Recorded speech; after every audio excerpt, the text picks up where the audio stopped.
Kia ora tātou, my name's Andrew MacCormick and I'm presenting this on behalf of my PhD student Melanie Loti, who has just had a baby as well as submitting her PhD, so has got her hands full literally at the moment. So I'm talking today about a project that Mel did as part of her PhD, which was overall looking at weight regain after sleeve gastrectomy, which is the most common bariatric procedure that we perform here at Middlemore Hospital. And this was an HRC funded study. So in sleeve gastrectomy, this is our first 96 patients who had sleeve gastrectomy at Middlemore. And as you can see here, this is a graph of weight loss post-operatively. And what you'll notice is that at about 18 months, when we discharge patients from our service, they've reached the maximum weight loss, but then subsequent to that, patients start to regain weight. So we wanted to investigate that a little bit more. However, there are problems around that, and the prime one is that no one defines weight regain the same throughout the world. So this is a systematic review that Mel did with our team that looked at definitions of weight regain. And in that, she found, you can see here, 6 different ways of investigating or defining weight regain. And in fact, a number of studies just don't define it at all. And the most common definition, as you can see there, was an increase of weight of 10 kilos from the nadir, or that's the most weight that they've lost.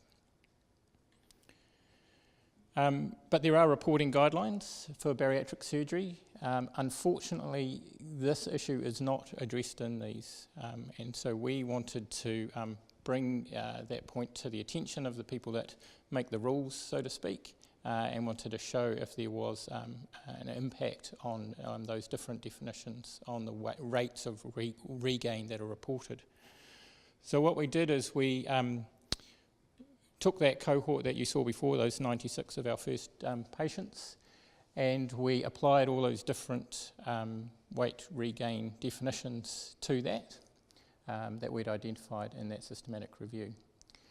And then we did some fancy statistical testing in terms of looking at things that may impact weight regain in the first instance as well, so what the initial weight of the patient was, gender, ethnicity, etc. And then we used what we call the Barros score, which is a standardised reporting tool for bariatric surgery as well, which consists of a number of things, but quality of life, weight, and also whether the patient feels that the surgery was successful, so patient satisfaction. And then we looked at the weight change and those 2 other outcomes. So we took those 55 of those 96 patients. They had a mean age of 50 years old, majority of them being women, which fits with our general findings in bariatric surgery here at Counties, and predominantly also European. And that is a statistic that we still see today in the over-representation of Europeans in our cohort having surgery compared to the obese population. So if you take those various definitions and you apply them to the same cohort, you can see there that the number who would be defined as having weight regain changes from 9 to 91%. So a huge variation in what you could term weight regain.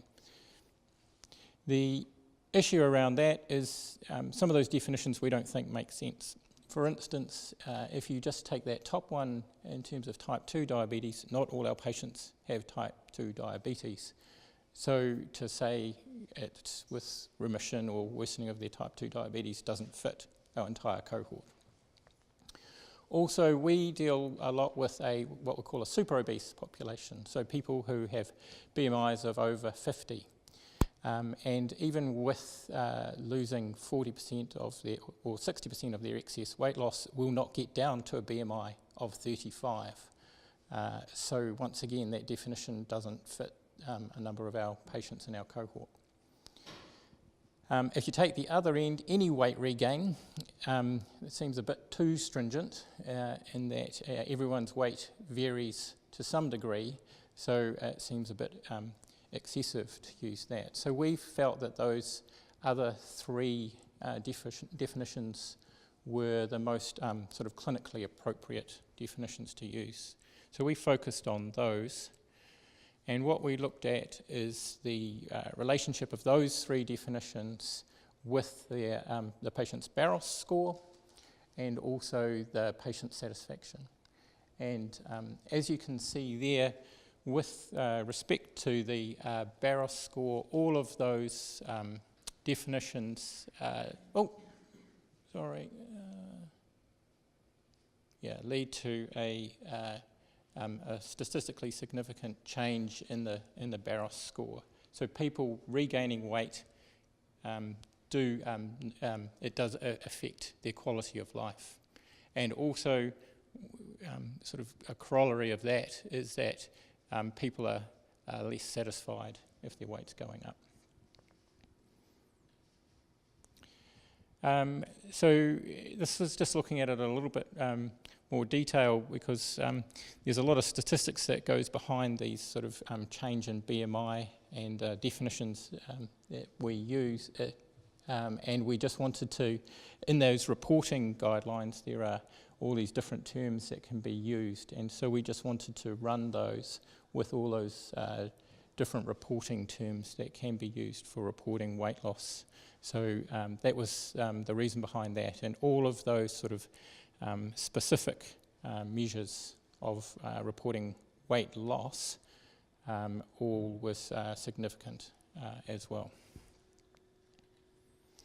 So in conclusion, we felt that there was a lack of standardisation in terms of reporting weight regain, and therefore that affects how internationally that is reported.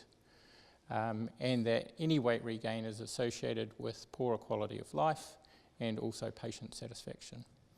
So we feel that a uniform definition needs to be agreed upon by the international bodies that develop and support these reporting guidelines, and we would go for one of those three sort of intermediate type standards. Thank you.